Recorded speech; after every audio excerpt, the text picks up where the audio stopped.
In order to configure the radio, we will have to install the FRC radio configuration software. Link below will be the URL that I am currently in. Next, we want to install the radio configuration software. Simply follow the steps I provided in order to install the radio config software.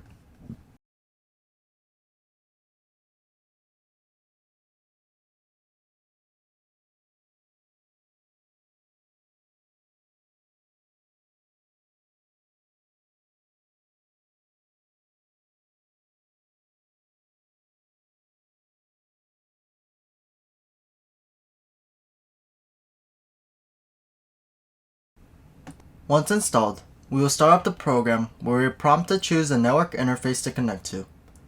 I will be doing the local connection since I have my radio connected to the computer. Inside of this, I will provide my team number. In this case, I am part of team 1796.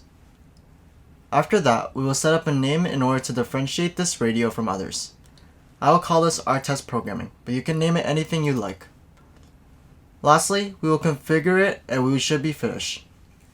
If prompted to reset the wireless bridge, simply change the radio to open mesh, disconnect power, and then load the firmware.